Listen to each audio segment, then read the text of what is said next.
We'd like to welcome you to another episode of the Gangster Chronicles podcast. It's your boy Bigg Steele along with Jill. You know, I think we got something going right now. Last week we had the homie X-Rated on, and he did time behind his lyrics in this song. Right. He did a lot of time, behind, a pistol on the album cover and lyrics. Yeah. Really no other type of evidence. Yeah. Foul. And this week we got the homie from SD, Tiny Do, Yes, sir. in the building. Yes, sir. It's an honor, man. Pleasure. Yes, to indeed. have you, Yes, brother. indeed. I'm telling you, man, super honored, man. For sure. Be in the midst of legends, bro. This is dope, man. Especially from a nigga from Dago. I don't know about legends plural. Man, but legends. yeah, You was a legend too, bro. I feel you, though. This nigga ain't no goddamn legend. That's big bro, man.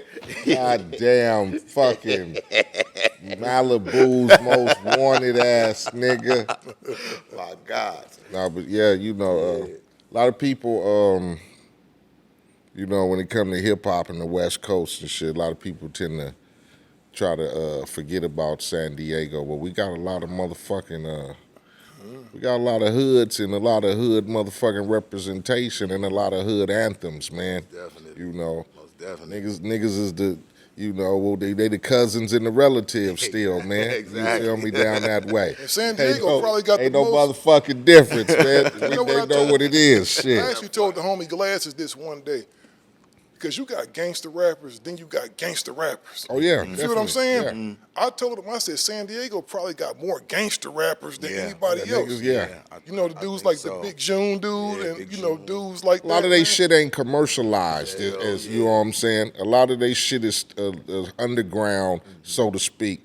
I consider myself underground, so a lot of they shit is still on that aspect. Most definitely. A lot of us didn't get too commercialized by hip hop.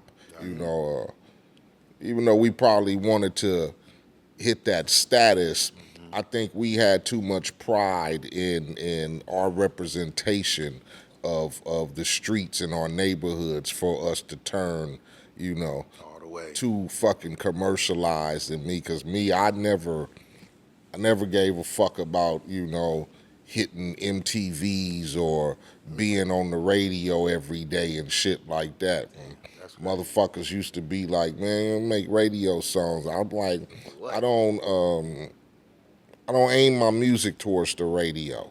You feel me? Real something. And a lot of niggas used to be, yeah, but you could do this and you can do that, and you probably, and I just felt like, I want to keep the integrity of where I was representing or where the streets, because like I used to tell niggas, man, I don't know what niggas is all happy for. Shit, niggas making all this happy fucking music, it's enough of them. Nigga, it's real struggles in these streets, real talk. You feel me? So Yeah, a lot of struggles going on. definitely. Seriously. So that's what that's what San Diego is to me when I think of artists. Shout out to my nigga Mitchie, man. You know what I'm saying? I'm fucked with Mitchie a few times Shout out to Big Bro. on a couple of projects of mine. Yeah, for sure. Shout out Mixie, shout out to homie J.O. Shout out Jail Felly. Oh, that definitely. The And homies, and yeah. all the homies down. Like I said, it's a few down there. Like my man, and it's a few out there trying to get their, Yeah. We working, man. niggas is working. There you go. Yeah, They're we official. definitely working, Yeah, trying to yes get working indeed. where it's supposed to be. So, speaking of Mixie, you from Lincoln Park, right? Yeah. Mm-hmm. Okay. Section. And I want to jump right into it, man, because you got one of those stories. I like having people on that got stories. Yeah. You feel what I'm saying? Like Right. stories Oh, definitely. that can give some game to the people out there and just expose people to what's really going on in the streets. And just to reiterate what Eiht said, this ain't one of those happy shows. This ain't one of those gossiping shows. Gangster Chronicles. You're not going to get none of that over here. You're going to get real life stuff real life that's going to stuff. be able to help you survive. Most definitely. Yeah, we don't try to. Oh man, let's go get motherfucking Yeah. on here, and let's go get yeah, the other shit that's going we on. try to deal with niggas who were still, like I say, still in the struggle as far as whatever it is, But most definitely, yeah. whether it's your pride kicking in because you from a section or a neighborhood, or whether you don't want to bend over backwards or bend over frontwards, so to speak, for niggas to try to conform to that other side of hip hop. So you just stay in your lane, man. Fuck that. Especially in your case, man, 2014, right? Yeah. Juneteenth. Juneteenth. Juneteenth, 2014. That was the crazy part about it. I know the story, but I want you to pretend like, you know, we don't know nothing. We gonna take most everybody definitely. out there through what really went on. Yeah. Did they just run up in y'all section and just start snatching you and the homies up? So I mean, basically, so what they did was, right, okay, so they came out with this penal code that was 125? It was 182.5. 182, It was packaged up 182.5. under it was a proposition that was packaged up under in Proposition 21. Okay. So it was a voter initiative. They voted it in, but they didn't tell people what was actually in it. You know what I'm saying? So they had this thing on the books forever, and it was crazy, right? Because when I was about, I'm gonna say I was probably like 16, 15, 16. I'm in the hood, sliding on the bike, get pulled over by the police, like regular shit. You know how they do it, you know, Right. cuff you up, put you on the ground, you know what I mean, cross your legs and all this shit. And he told me, he was like, man, he was like, yeah, he was laughing. Like yeah, we gonna let you go right now. But yeah, pretty soon, we coming to snatch your whole hood up, right?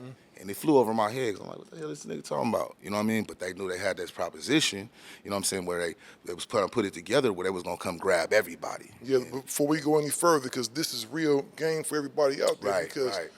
I don't know if everybody out there just stuck on stupid right now. Better not They be. trying to really take us down and shackle us up, dog. What they tried to do with this was crazy. Yeah, they came up with the gang injunction crazy shit to where Yeah. we just gonna round up the Anybody. hood. Yeah. You get me? Yeah. Fuck Even if big- somebody don't fuck gang big, thing, you just there. Yeah, just fuck there. big so and so and lil so and so. If you connected to the hood, You got we anything, just gonna yeah. take every fucking You got body. any Fuck dealings with it. anybody from the hood? Your Like cousin, that- uncle could be That motherfucking mob shit, that Rico shit. Like we gonna tie the whole organization into it. So continue on, tell them what 125 this was. situation is so bad. I'm gonna tell you that too. But this situation is so bad. They start documenting. Like, say you got kids, you know what I'm saying, documenting from whatever you from, right? They document your child.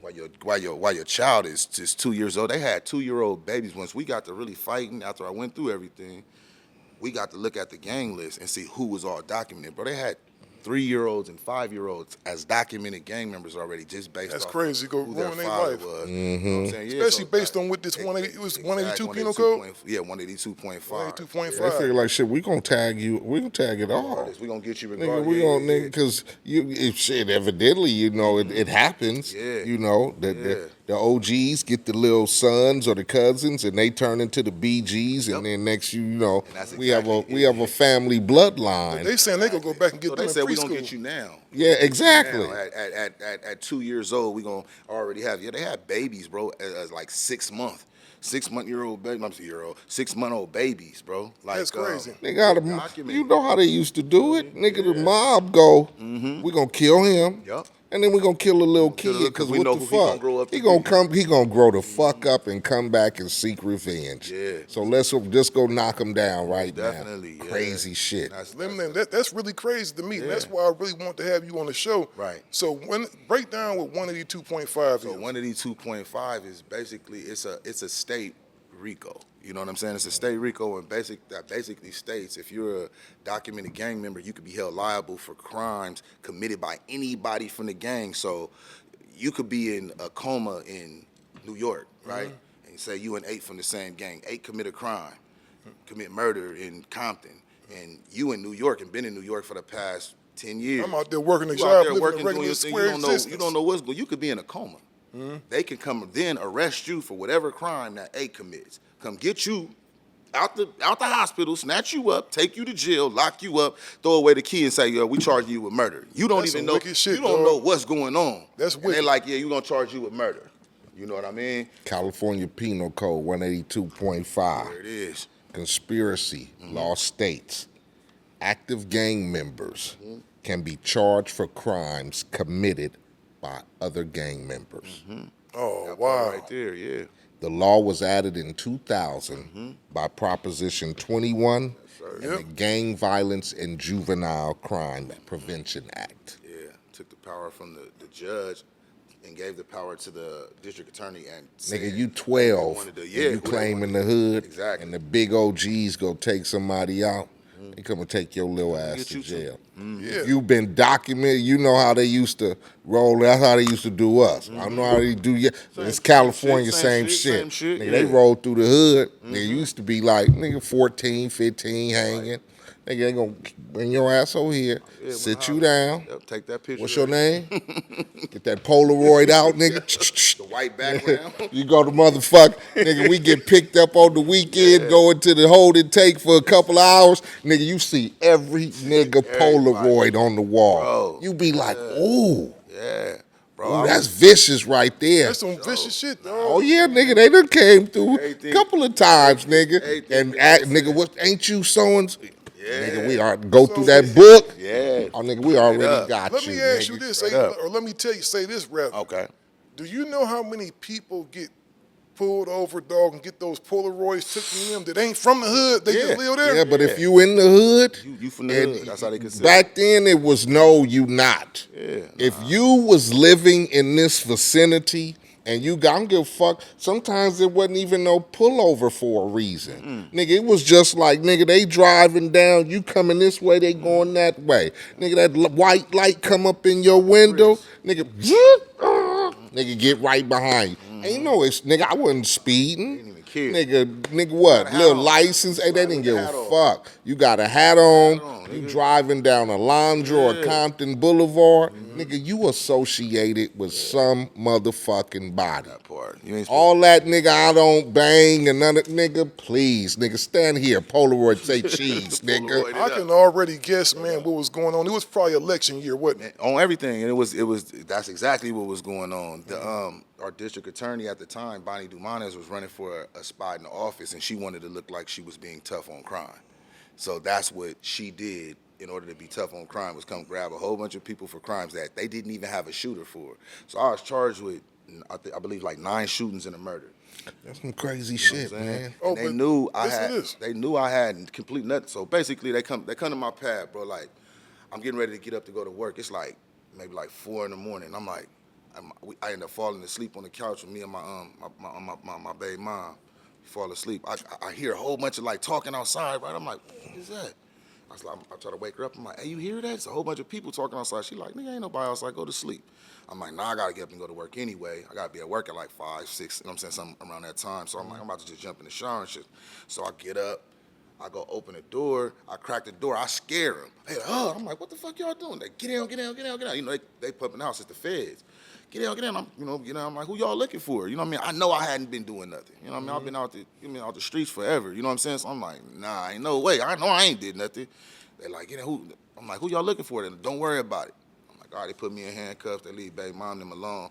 Put me in the car, and I'm just sitting in the car. I'm like, who y'all looking for? He's like, what's your name? I'm like, Brandon Duncan. We looking for you. I'm like, all right, cool. Like, what I do though? Like, what's going on? They're like, we don't know. We'll talk. You know what I'm saying? You'll talk to them, the detectives, when you get downtown. Get downtown. Sit in the car. They got me sitting in the car for like 2-3 hours. They finally come up to the car. I was like, hey man, you know what I'm saying? You going to jail? You know what I mean, for murder. I'm like, what? I started laughing at him. Yeah, I ain't killed nobody. What you talking about, man?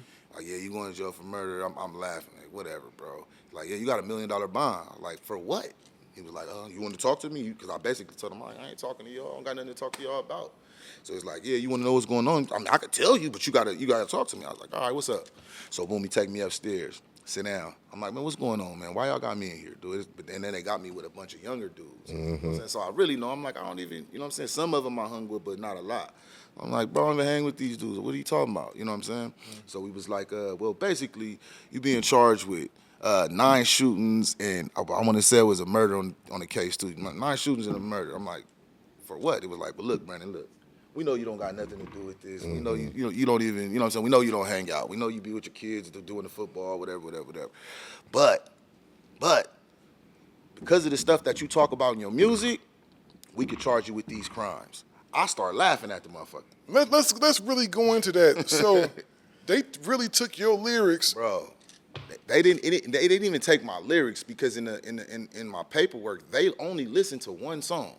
They listened to one song, and they talked about my album, but they only listened to one song. And they said the song wasn't, he had an album that wasn't full of love songs. When I actually had a song on the record talking about my grandmother. They listened to the first record and dissected the first record and took everything that was the on safety record, right? The no safety. No safety, yep. Yeah, they took that and the first song and dissected that and took what they wanted to take from it and ran with it. And see, you know what they do? And I'm gonna tell you this because I watch a lot of that court TV stuff. You got a bunch of 50, 60-year-old white folks in the jury, right? Exactly.